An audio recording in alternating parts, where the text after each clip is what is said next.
నా హైడ్రేషన్ కోసం I just trust one thing, ఫుల్గా వాటర్ ఉండే కంట్రీ డిలైట్ వల్ల పొలాచి కోకోనట్స్. సో ఇప్పుడే కంట్రీ డిలైట్ యాప్ డౌన్లోడ్ చేసుకొని ఆర్డర్ చేయండి. ఒకవేళ భారత్ పాకిస్తాన్పై యుద్ధానికి దిగితే పాకిస్తాన్ వారం రోజులకి మించి యుద్ధం చేయలేదట సార్. అంటే ఆ దేశ ఆర్థిక పరిస్థితి అంత ఘోరంగా ఉంది అని చెప్పి. కానీ అక్కడ ఎంపీల జీతభత్యాలు మాత్రం 138% పెంచుకున్నారు. 2,18,000గా ఉన్న శాలరీ 5,19,000 అయింది సార్. ఎందుకు సార్ ఇలా? పాకిస్తాన్ రాజకీయ నాయకులు, పాకిస్తాన్ మిలిటరీ జనరల్ లక్షణం అది. ఫిబ్రవరిలోనే వాస్తవంగా పార్లమెంట్ బిల్ పాస్ అయింది. ఈ మధ్య ఐ థింక్ లాస్ట్ వీక్ ఏమో ప్రెసిడెంట్ దానికి అప్రూవల్ ఇచ్చినట్టున్నాడు. అంటే పాకిస్తాన్ రాజకీయ నాయకత్వం అక్కడ ప్రజలకు కూడా ఎంత వ్యతిరేకంగా మారిందో దీన్ని బట్టి అర్థమవుతుంది. అందుకే మాలాంటి వాళ్ళం అనేది మన ఇండియన్ గవర్నమెంట్ మెజర్స్ పాక్ ప్రజల్ని కాదు టార్గెట్ చేయాల్సింది, పాక్ రాజకీయ నాయకత్వాన్ని, పాక్ సైన్యాన్ని, పాక్లో ఉన్న తీవ్రవాద సంస్థల్ని, పాక్ ఎలీట్ని టార్గెట్ చేయాలి. వాస్తవంగా పాక్ ప్రజలే వాళ్ళపైన తిరగబడేలా చేయగలగాలి. మన ప్రాపగండా ద్వారా, మన యాక్షన్స్ ద్వారా.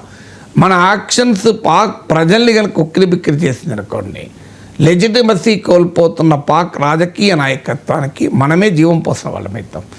అందుకే ఇండస్ వాటర్ ట్రీటీ పైన నేను మాట్లాడుతూ అదే అన్నాను.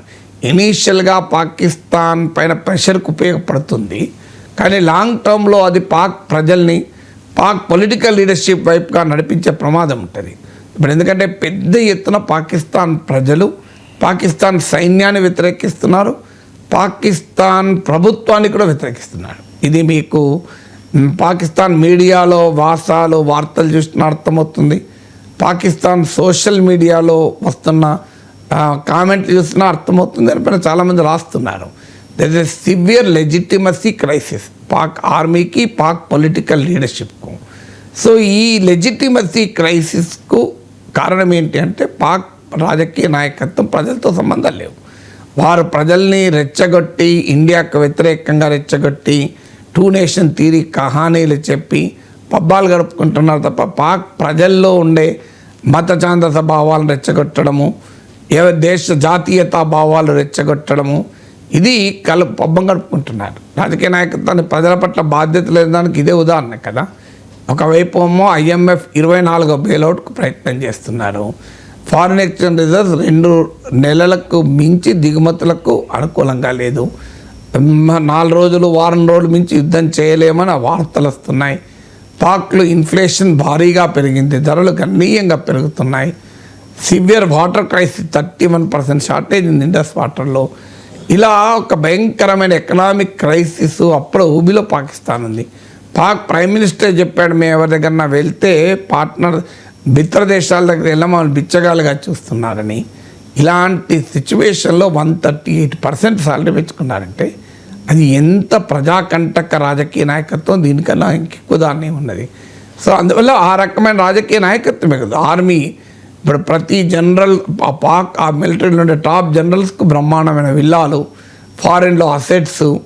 మీకు ఎవడన్నా చూడండి, బయటకు వెళ్ళి హాయిగా బతుకుతారు వాళ్ళు. జనరల్ పర్వేజ్ ముషర్రఫ్ బయటకు వెళ్తే హాయిగా బతికారు. నవాజ్ షరీఫ్ లండన్కి వెళ్ళి ప్రవాస జీవితం హాయిగా గడిపాడు. సో పాక్ పొలిటికల్ లీడర్షిప్కు, పాక్ ఆర్మీ లీడర్షిప్కు పాకిస్తాన్ను పీల్చి పిప్పి చేస్తూ, రక్తమాంసాలు తాగుతూ తమ ప్రజల్ని ఇతర దేశాల్లో ఆస్తులు పెంచుకోవడము, సంపదలు పెంచుకోవడము, రేపు ప్రమాదం వస్తే వెంటనే దేశం విడిచి పారిపోవడము. ఇది కొత్తగా నా జనరల్ పర్వేజ్ ముషర్రఫ్ వెళ్ళి సౌదీ అరేబియాలో దాక్కోలేదా? నవాజ్ షరీఫ్ వెళ్ళి లండన్లో ప్రవాస జీవితం జరపలేదా? This is known thing. ఇప్పుడు మొన్న పాకిస్తాన్ ఎంపీని విలేకరులు అడిగితే యుద్ధం వస్తే నువ్వు ఏం చేస్తావు, సరిహద్దు పోతావు, లేదు లండన్ పోతా అన్నాడు. సో నేను పారిపోతా అని చెప్పేశాడు. సో ఇప్పుడు Pakistani political and army leadership highly corrupt, highly self centred అన్నదానికి ఇది ఒక ఉదాహరణ. పైకోమో ప్రజలకు ప్యాట్రియాటిజం, దేశభక్తి, ఇవన్నీ కహానీలు చెప్తుంటారు. ఎందుకంటే ప్రజల్లో ఉండే బలహీనతలు సొమ్ము చేసుకుంటారు. అందువల్ల పాకిస్తాన్లో ఉన్న ఆర్మీ, పొలిటికల్ లీడర్షిప్, పాక్ మత ఛాందసవాదులు, జిహాదీ శక్తులు, వీళ్ళు పాక్ ప్రజలకు చేస్తున్నది ఏం లేదు. పాక్ ప్రజలలో ఉండే భావోద్వేగాలను రెచ్చగొట్టి తమ పబ్బం గడుపుకుంటున్నారు. అందుకు ఉదాహరణే ఇంత భారీగా జీతాలు పెంచుకోవడం.